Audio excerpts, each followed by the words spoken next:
Slept in, cause I don't care, and didn't make the bed. Sip coffee on my couch, what can I do instead? No work, it's only fun, cause it's all okay. Cause you never feel this way. It's my lucky day.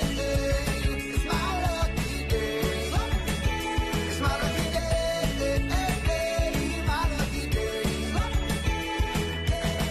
Don't need a pot of gold, a rabbit's foot or to be told. It's my lucky day. It's my lucky day.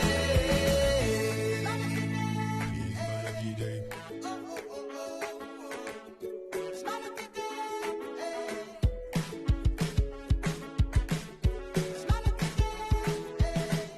Work might look different today, but the essence remains the same. We get up, get going, and give it our best. We want to know that we've accomplished something more than just making it through the day.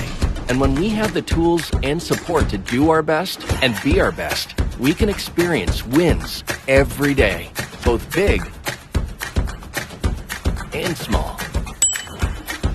So, you can experience that big breakthrough on a project, learn a new skill to land your next opportunity, balance work and personal time, or just do something a little bit better than you did before. And that sets everyone up to experience more wins. Here, and here. It all starts with everyday employee experiences. When voices are heard, opinions are valued, and people are empowered, we feel our best and do our best. This is human experience management, and it's how every person in your organization will experience wins. What's your win?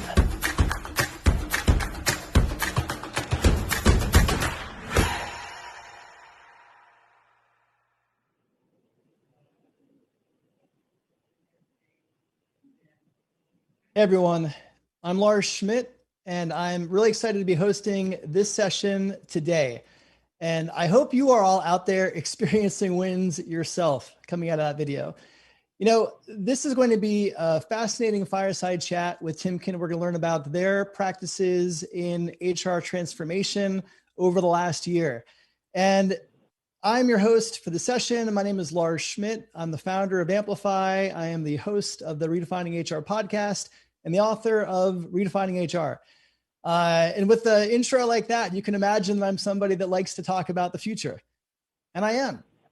But I don't think we can really get into the future, as we will be in this session, without spending a moment and reflecting on the past. And by the past, I mean this past year that we've all experienced. This difficult, challenging, dumpster fire, emotional toll, anxiety exacerbating year that we've all gone through. This has been a difficult time. And for all of you that are watching that are HR practitioners on the front lines, in the trenches, how are you? I mean, really, how are you? You've been through a lot. You have the scars to prove it. You've been leading your organizations and your teams and your employees and yourselves and your families through a once in a generation event that has put unique stress and pressure on you as HR practitioners, unlike most functions in the business. And so I think we have to take a moment to reflect on the difficulty that we've experienced, but also take a moment as we begin to kind of look at where we are now and moving forward to reflect on the fact that that difficulty is what is going to be pushing us in some cases, pulling us in others towards our future. And I want to talk a bit more about our future and what our future looks like. You know, this whole session, this whole conversation is around human experience management, HXM software. And when we talk about HXM, it's rooted in employee experience. It's rooted in employees. And when you look at how the events of the last year have impacted us, there was a recent McKinsey report that stated that the pandemic has accelerated the digitization of business by 4 years, right? This notion of the future of work that we've always been talking about, we're there. There's no more future. This is our present. This is our reality. This is where we are today. And let's look through the lens even of remote work.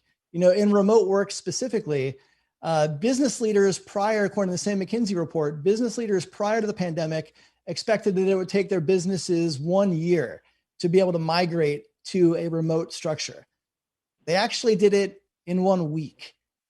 That was a 43x lift on the ability to shift our operations to remote. And when I say overnight, that's not hyperbole. That literally happened for many of us. For those of us who have employees who have the privilege of being able to work from home, that's not all employees, but for those of us that do, that's been our reality. And so we have to think a lot different about employee experience.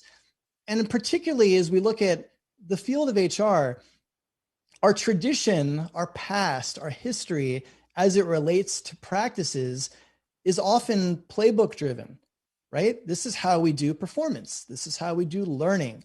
This is how we do recruiting. It's one size fits all. And if the last year has taught us anything, is that when we look through the lens of employee experience, one size fit all doesn't fit anything. We have employees who are home in major cities, in studios by themselves, climbing up their walls because they've been, quarantining for the better part of a year. We have parents who are now teachers who have their kids at home and they're managing childcare and work and all the different stresses and anxiety that comes with us. We have people who are dealing with, elder care. We have people who are dealing with anxiety about maybe underlying health conditions or a range of factors that are allowing every one of our employees to be going through this on an individual basis, on their own basis. And that is an incredibly difficult thing for a function in HR to support and manage. We're talking now about personalization and personalization at scale. We're using HXM tools to be much better at listening to our employees. Often the way that we would design programs in HR would be to our employees, meaning we would, maybe we'd have some data, hopefully we'd have some data that would back up this decision, and we'd design programs and we would roll it out. And we would say, we think this is what you need. Now, we're not doing that. We're listening. We're co-creating. We're leaning in on true employee experience and designing for and with our employees, not to them. And it's a very different time for how HR is supporting the business and each other and our organizations. So that is a core and essential component of modern HR. We have to be agile. We have to realize that playbooks written 2 decades ago no longer serve us. And we have to have these kind of whiteboard exercises where we're going through and kind of determining, hey, is this the right way for us to be doing things today and tomorrow? And we have to be communicating the results of those listening discussions with our employees. We have to think more broadly and more big about areas like diversity, equity, and inclusion. We weren't just dealing with a pandemic last year. We were dealing with a reckoning with racism and systemic inequity and injustice on a global scale. And that required our teams, our organizations, our businesses, but more specifically as HR practitioners, us as individuals, to take a hard look at our own practices, at our own behaviors, and do the work and educate ourselves on things like anti-racism to figure out how we can better serve all employees and create HR programs and employee experience programs that serve all employees. And that is another big shift that we are still going through. And that shift doesn't have a destination. There's no there. It's a continual work in progress that hopefully all of us are striving to be better at every single day. Another key element that shifted is how we think about learning. And this is another area that we lean heavily on HXM to support us, right? The way that we learn today is very different than the way we learned 10 years ago. Learning agility is one of the most important skill sets that practitioners have and our employees have. And how we support that is changing. It was maybe 10 years ago that we, defaulted to classroom-based training. We thought that was the best way to develop skills in our employees. We don't do much of that anymore. There's still, some deep learning that does, is best suited for that. But there's lots of micro learning. There's learning in the flow of work. There's the ability to have, bite-sized, on-demand learning resources to support our employees in real time.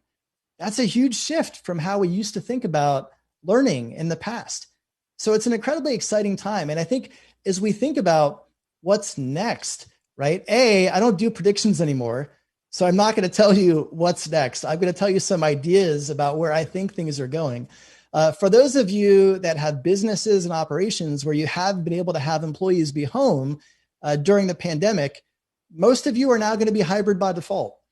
To what extent you're hybrid is going to vary based on your business, your location, your leadership team, how old school or new school your executives are. But the reality is you have some employees who are desperate to get back into your office.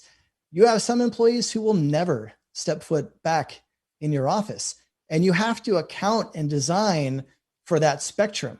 And so, we're at a place in terms of how we think about employee experience where we're having to design programs that account for all of those employees, all of those range of expectations and needs. And again, understanding one size does not fit all anymore. So it's an exciting time. It's an incredibly, the possibilities are endless, which is one of the things I get really fired up about. We can use the events of the past year as a springboard to move us forward and design that future for and with our employees and our businesses and our leadership teams in a way that suits how we want to work today. The traditional 9 to 5 is now being challenged. Having to work 5 days a week as the absolute is now being challenged. All of these past assumptions around how work worked is being challenged. And if you work in HR, in my view, it's never been a better time to do what we do because of the amount of opportunity and ability for us to chart a new path is here like it's never been. So I'm thrilled. I'm fired up. I hope you are as well. And with that, I actually want to bring out Rob Arbogast, who is the Director of People Strategies at Timken, and Carly Quinn, who is the Global Head of Value Experience at SAP SuccessFactors. And we're going to have a discussion around Timken's HR transformation efforts over the last year. And I'm really excited to learn more about what Rob has done and what he continues to do. So let's go ahead and bring them both up to the stage. And before I ask you both to introduce yourselves, one thing I just want to mention is when we wrap up this part of the fireside chat, we are going to have an interactive Q&A. So if you have questions for Carly or Rob, go ahead and add those in the chat window. And when we shift over to Q&A, we'll be able to bring those questions in and we'll cover as many as we can in the time that we have. So Rob, Carly, thanks so much for joining us. Rob, let's start with you. If you wouldn't mind, why don't you just give the viewers a brief introduction and background on you, and then Carly, you can do the same when Rob wraps up. Fantastic. I'll give it my best shot. By the way, that was an awesome introduction. I can't wait to look at that later. There was a tremendous amount of material in that, so thank you. Rob Arbogast. I work for the Timken company. I've been here about 38 years, so I'm one of those folks who found a career in a spot that was really good. At the Timken company, I've had the opportunity to be in manufacturing, so I've run manufacturing plants. I've been in this HR gig for quite a while, as well as running major projects. Currently, I have all of the, I like to call it the back end of HR. The HRIS, the talent management, talent acquisitions, diversity inclusion, and the list goes on and on. So that's kind of me. Thank you. All right. Thanks, Rob. And how about you, Carly? Hi, everyone. Hi, Lars and Rob. Great to see you both again. My name is Carly Quinn. I lead our value experience organization here at SuccessFactors, where my team brings extensive expertise and experience deeply understanding the considerations that our customers undertake while they are embarking on a transformation or journey, as they're really looking to leverage technology in new and different ways to best support their workforce. I have a unique background in that I've spent half of my career in HR as a practitioner, leading global talent acquisition and talent management organizations, and then the other half in the business, so in roles of sales or account management, HR consulting. And so really excited to be here today and looking forward to the conversation. All right. Well, Rob, my first question is for you, and I want you to kind of level set for viewers that may not be as familiar with Timken's business. So if you can just take a minute and just frame the scope of the business, locations, how long you've been around, employees, all that kind of stuff, and that'll serve as the foundation for our conversation. Sure. Timken, been around about, 122 years, so we've been around a while. We're in a real glorious business, so you go to the store and pick up bearings every day. Just kidding. We are in industrial, and we are typically in the stuff that people use, like cars, planes, etc. So you don't really see a lot of our product, but our product is really important. So whenever we get to fly again and you get to land on Timken products. And I think that's a great thing. It's a safe thing. Timken Company, 3.9 billion in sales, headquartered in North Canton, Ohio, right beside the airport. We have about 42 countries we operate in, and I think most of you in HR know that goes up and down, those small countries with one or two people, but it's about 42 countries. And we have roughly 17,198 people. Yes, we have a very good HR system, so I know exactly how many people we have at any point in time. We are a company that used to be one brand, the Timken Company, Timken Circle R, and now we're over 25 brands with a whole lot of smaller companies as part of the Timken Company. So what a transition and transformation during that time. I would just also like to throw out that in 2013, we completely upgraded our whole HR system side of the house. So we were actually the first full suite buy after SuccessFactors purchased, after SAP purchased SuccessFactors. So we had the complete instance in place, including EC payroll that we run in India and the US, as well as all the other modules. So that's kind of a quick synopsis of the company. Yeah. So, small scale you're managing through right now, just, not a very complex business, it sounds like a mom and pop shop with very, very easy to drive change in an organization like that. And of course I'm being facetious. Rob, let's just take a moment and dig right in. In the opener, I kind of set the tone for the shift, obviously, from pre-pandemic operations to operations today. And I'd love to the next question is for you, and just have you walk through a bit of like how the events of 2020 have actually impacted and changed and reshaped your business and operations on the people side. And then Carly, when Rob answers this, I'd love to actually put that question over to you to get your perspective on what you're seeing from SAP SuccessFactors client base. So think of it this way. We're a very collaborative company. We like to work together. We like to get into a conference room and sit down and solve problems and discuss through things. And that's what we were doing, right? So beginning of 2020, we were just running, business was going well, growth was going up, and then boom, we all went home. Except our plants. Our plants didn't go home. Our plants needed to continue to run. And so we were faced with this situation where people were all of a sudden working out of the offices. Our plants were running, and we had to figure that out. We had to still satisfy customers. We still had to satisfy making products, but keeping our people safe.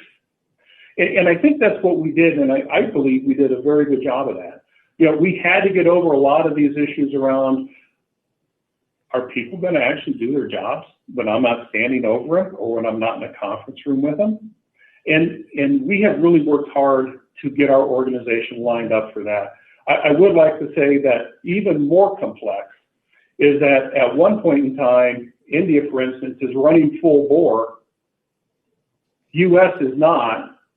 Then all of a sudden, Indian government says everyone is shutting down. Then India goes down. Then we got to try to figure out what we're going to do in the U.S. or China. So the pressure, the change, the way we worked was absolutely just completely thrown up in the air. So I will tell you that was very tough.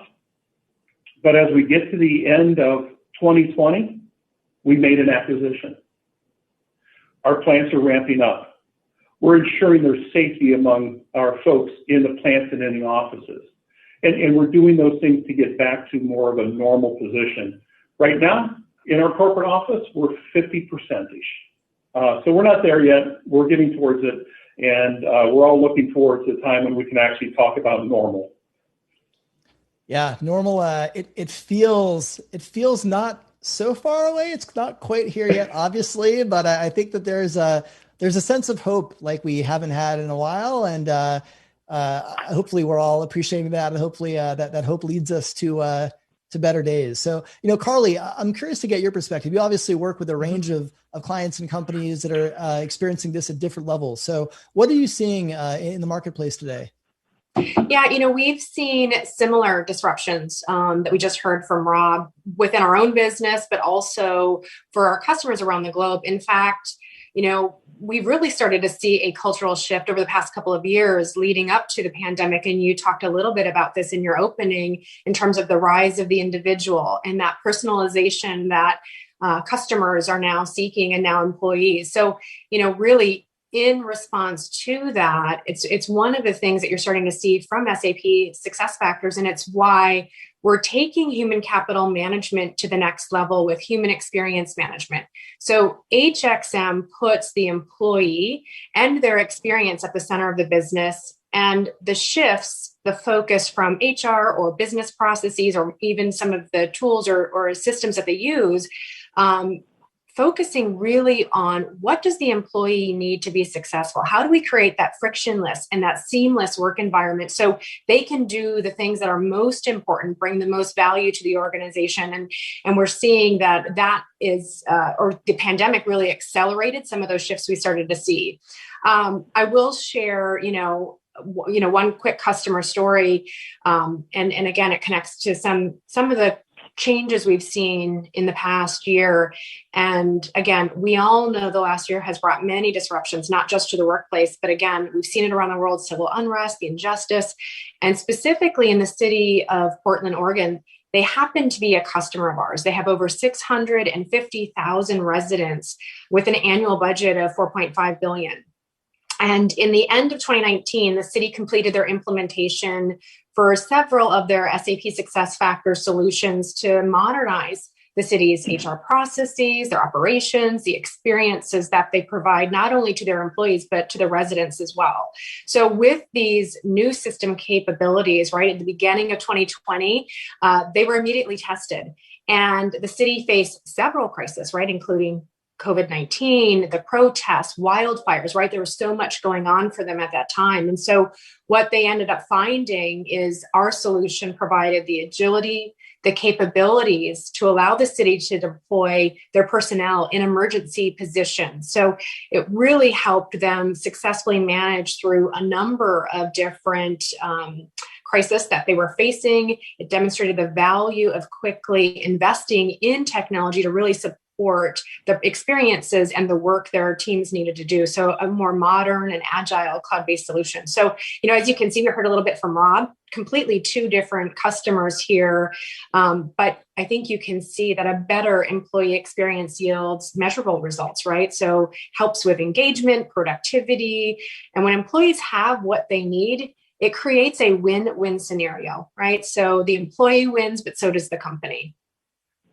Yeah, I mean, that's a great point. And I think, again, as you mentioned so eloquently, centering on the employee experience and designing for the employee, having that be kind of the orientation around which we develop our programs and our policies and our technology is the way we need to be thinking about how we support the business in today's age. And so, Rob, I want to come back to you with one question. You talked about some of the shifts to the business as obviously COVID unfolded, and you're dealing with that across a global scope of complexity as well.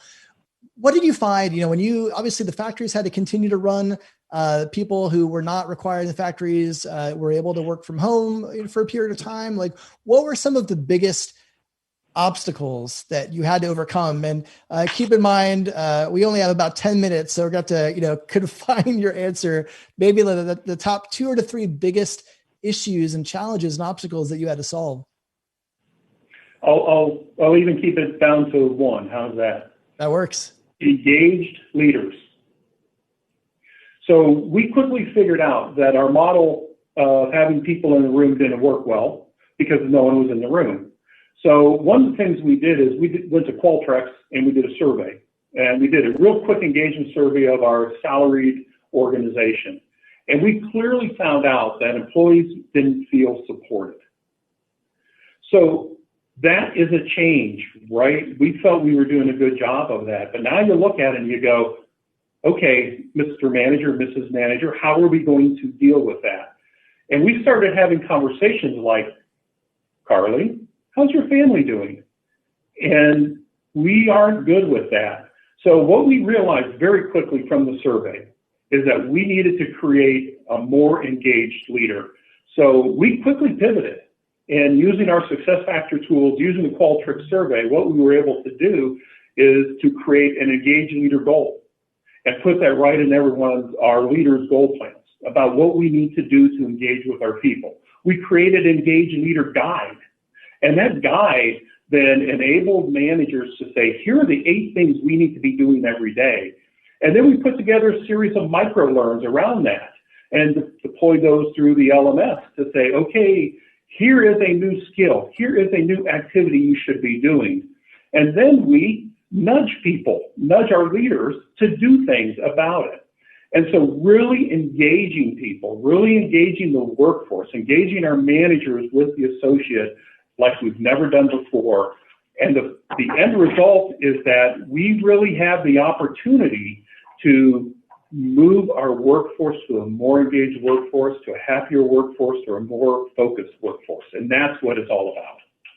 Yeah, I mean, that's such a good point. I think we have to recognize that many of our managers had never in their careers managed remote employees, let alone many of them probably themselves have never worked remotely. And so that's not a natural shift. I'm so glad to hear that you work to support your managers to help them become better managers under those circumstances, because you're right. Nothing is more immediately impactful of the employee experience than their manager. So, Carly, I'd love to get your perspective on this. Like, when you're working with different companies and clients, what do you see as being some of the biggest obstacles that they've had to overcome in making these shifts? Well, I think Rob highlighted a couple of them. And I think, just to kind of build off of what Rob shared, right? So, employees and people, right? People in general, we want to be part of organizations that value us, right? And it's not just about being valued as an individual, but we want to be seen as a holistic human being with emotions, psychological needs, with a rich life outside of work.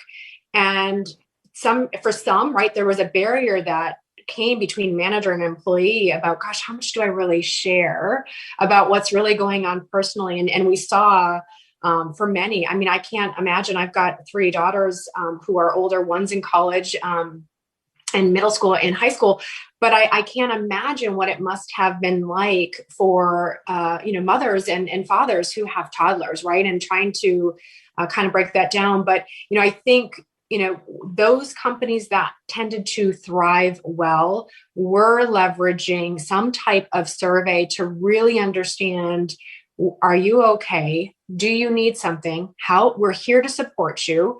And I think one of the first things our organization did was just to let everybody know, listen, probably everybody's thinking right now, the big elephant in the room is, am I going to keep my job? What's going to happen? Are sales going to, right? So much happens so quickly. And so our CEO was one of the first to come out and say, hey, I just want everybody to know we are not doing any reductions this year. And I think that was something that they got a little bit from the surveys that we have been doing. But it was also something that they knew employees just needed to hear, right? So they could go back and focus on work, focus on their families, and do those things. So companies that have been doing surveys, whether it's once a month or quarterly, again, many companies were looking at doing employee surveys maybe once every couple of years. And so we've really seen, we call it a pulse, but we see more pulsing in terms of, do you have what you need? What's happening? And it's not just in terms of their well-being, but we're also finding out that there's opportunities, right? Anytime a challenge comes, it's also a great time to say, hey, there's a problem here. How can we solve for that? And so we've seen a number of really great innovative ideas in terms of how we can better support our customers through this time. But it's through those listening channels and surveys that we've been able to accomplish that. Yeah, I mean, it's so interesting. The level of surveys, I've certainly seen that increase across the board.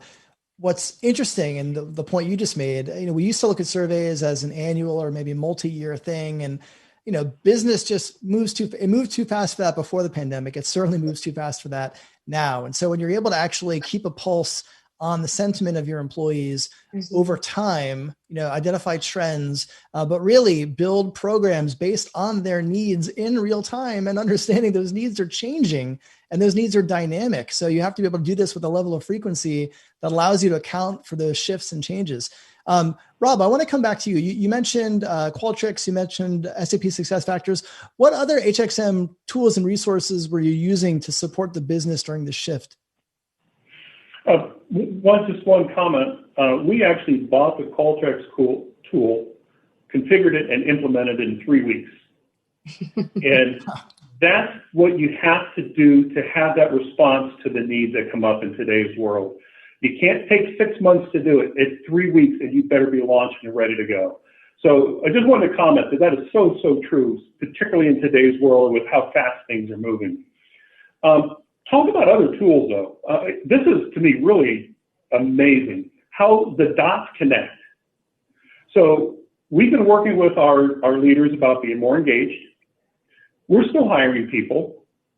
That means people need to come into the office, sit down across from you and have an interview. So no, we're like a lot of companies, we're going to do virtual. We have to get our managers past that. We have to use our CRM to ensure that we're managing those candidates and managing those managers. We have to make sure that what we're doing is connecting now that engaged manager, our engaged associates, to how we're recruiting people, how we're onboarding and training people. And I'll take it one step further. We are really pushing hard on diversity and inclusion, diversity, equity, inclusion, whatever numbers you want to say around it, pushing extremely hard so that we're integrating now activities into that onboarding, into that new manager, and into that new associate. So you can see that as you start using all the pieces that are available to you in the suite, tying it together with things like continuous performance management, CPM, and the mobility that we have with SuccessFactors, all of a sudden we're able now to meet that bigger need and that bigger demand that's out there to help the organization mature and move forward. Yeah. And Rob, I want to come back to you with one question as well. And I know what in your kind of transformation efforts, one of the programs you launched was an upskilling and mentorship program within the business and to kind of support your team. And so tell me a little bit more about that. So upskilling is huge, right? And it's actually intensified greatly through the COVID process. So we've been really active in learning what we need, survey, learning what the business needs, performance, and then being able to adapt our learning management system, our content providers, to create programs to start bringing people up the path. And that path can be as simple as diversity inclusion. We've a large Harvard program we've launched on that to bring people up, unconscious bias, to help people understand, even when you're doing it virtually like this, it even becomes more important.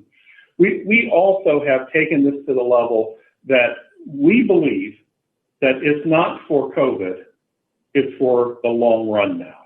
So we've actually changed those pieces. We've actually then included in that a ton of coaching and mentoring, particularly for some of our diverse programs and our new managers, our managing for success, as we like to call it. Does that help? Yeah, that does help. Yeah, thank you for sharing that a bit more. And in just a minute, we're going to open up to audience Q&A. So if you have questions for Rob or Carly, be sure to add those in the Q&A window, and we'll cover as many of those as we can with the time we have left. But Carly, I do want to get your perspective on that. In terms of the clients that you're working with, how are they approaching programs like upskilling and mentoring? Yeah, there's been a lot going on over the past year, but even before that, just shifting business models, how people made money, 3 and 5 years ago has dramatically changed. And of course, the recent pandemic has really accelerated a lot of that. And so we are seeing a lot of what we just heard from Timken, right? In terms of their approach, a real holistic approach, right, across talent management from a very integrative perspective, leveraging lots of tools. So it's not just performance management and those types of conversations and then learning, right? No longer is it like these separate silos of how we want to work with employees and how we want to engage with them, but it's very integrative in terms of what's the type of learning that they need right now in the moment, and how do we develop them, not just for their job today, but for tomorrow and beyond. So I think that as the culture is shifting, that growth mindset is really what we're starting to see. We're seeing a lot more of an integrated approach from learning, like I said, talent management, mentoring, performance, goals, right? All of that really coming together, including mentoring and coaching, as they have mentioned. And so that is really a best practice in terms of what we are seeing out there. Yeah. And Carly, I want to come back to you with one question as well. Like, how has the pandemic impacted the SuccessFactors roadmap, in terms of products, priorities? Obviously, in January 2020, you had a roadmap based in one reality. Reality now is a little different. Tell me about how that's actually impacted your roadmap. Well, I would say, and hopefully I don't get myself in trouble here, it's just a few of us friends, but I think we got more support and more investment than we've ever had before. And not to say that, we've been doing a lot of different acquisitions and developing our product for the future. But the recent pandemic has really opened our eyes, not just to what the needs of the employees are, but really a new way of engaging in terms of how do people learn, right? We're not coming into classrooms or training rooms anymore, right? So there's lots of different ways of how this is really achieved and accomplished. And so, we happen to have an incredible development and product team on board who are really in touch with what's happening in the marketplace. But more specifically, we have a phenomenal feedback loop from our customers firsthand.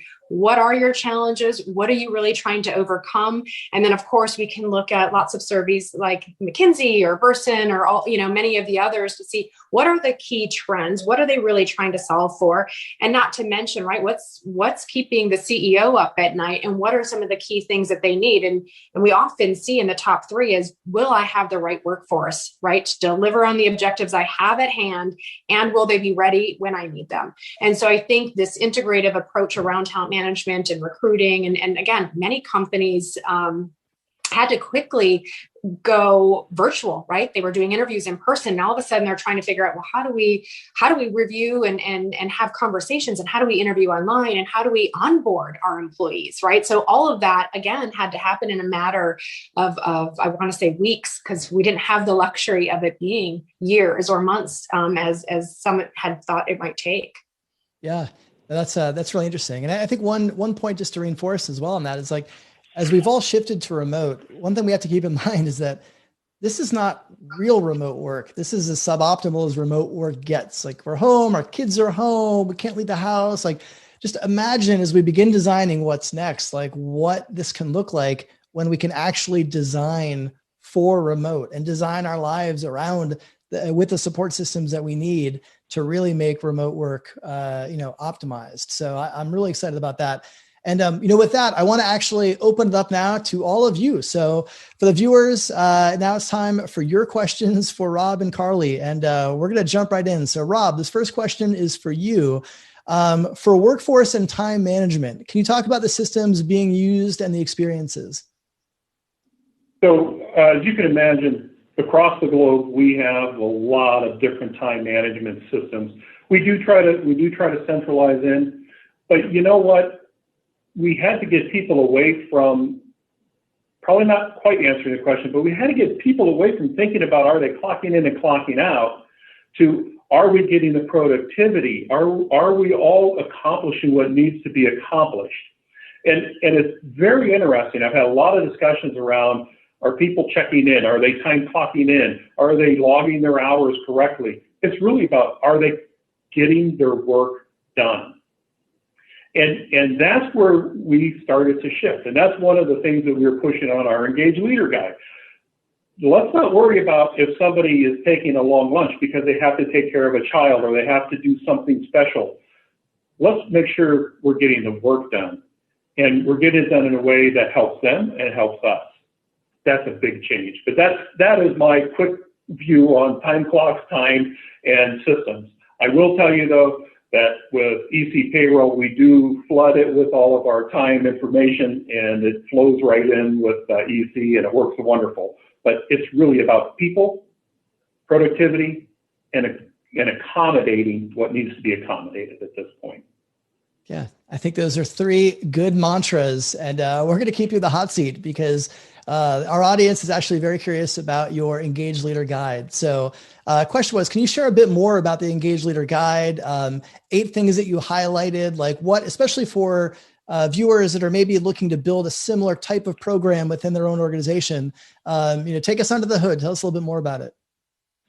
Yeah, it was one of those kind of realizations that we had. And so clearly, survey said we need to do more about engaging people. And so we stepped back a minute and said, what are the basics? I mean, this is not rocket science by any means. So what are the basics? So we really said, you need to connect with your associates daily. I know that sounds simple, but when everyone is busy, everyone's working at home, everyone has deadlines, and they have their personal things going on, they forget to do that. Connect with your associates daily. Discuss the clear metrics and goals with your associates, and do that on a weekly basis. I personally enjoy this. Execute the communication plan. So make sure you're having team meetings. We all get busy. Those things were being forgotten. So it's these type of simple, everyday, basic management practices that we brought back up to people who said, wow, I forgot. And it's more important now. And so that is, to me, that is the basis of the Engaged Leader Guide. We took it, though, one step, which I think is really funny, is you need to ask your associates, how is their family? How are they coping?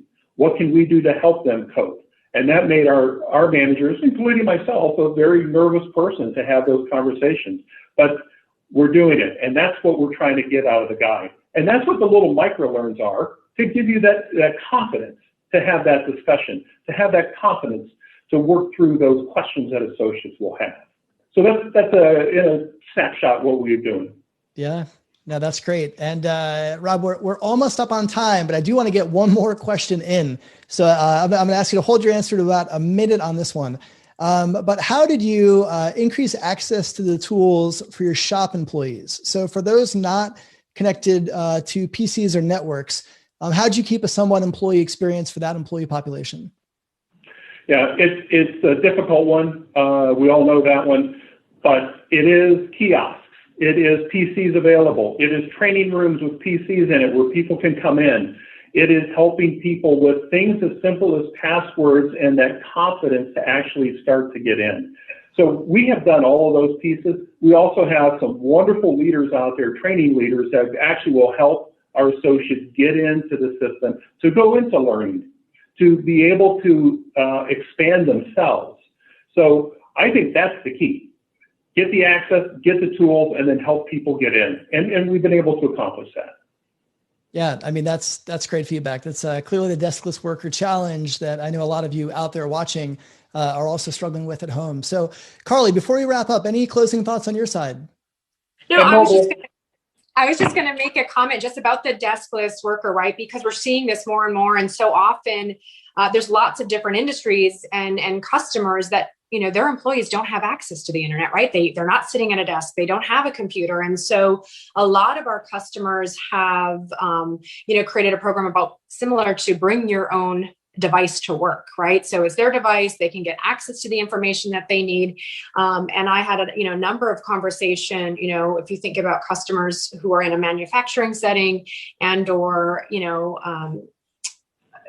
like a tree service, right? Like, cutting down, and how are they going to fill out the forms and do the things that they need to make sure that they get paid?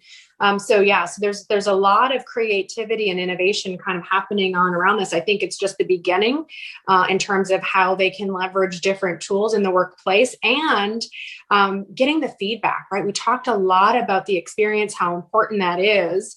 And so being able to leverage someone's own personal device to get the feedback so we can listen, understand what do they need, how can we help support them. So there's a lot of research that we've just recently done specifically on this topic. And so we'll be happy to share that out as well. Carly, anywhere, anytime, greatest thing success factors put in. Mobile device. Now my nerd senses are, checking off right now because I love mobile for all kinds of things we can do with it. So we could go on for hours, but we can't because there's a schedule, and we're going to be wrapping up this session. So Carly Quinn, thanks so much for coming on. Rob Arbogast, thanks so much for sharing your story and the work you're doing at Timken. And to all of you watching, thanks for spending some time with us. Take care of each other and take care of yourselves, and we will see you in the future. Work might look different today, but the essence remains the same. We get up, get going, and give it our best. We want to know that we've accomplished something more than just making it through the day. And when we have the tools and support to do our best and be our best, we can experience wins every day, both big and small. So you can experience that big breakthrough on a project, learn a new skill to land your next opportunity, balance work and personal time, or just do something a little bit better than you did before. And that sets everyone up to experience more wins here, and here. It all starts with everyday employee experiences. When voices are heard, opinions are valued, and people are empowered, we feel our best and do our best. This is human experience management, and it's how every person in your organization will experience wins. What's your win?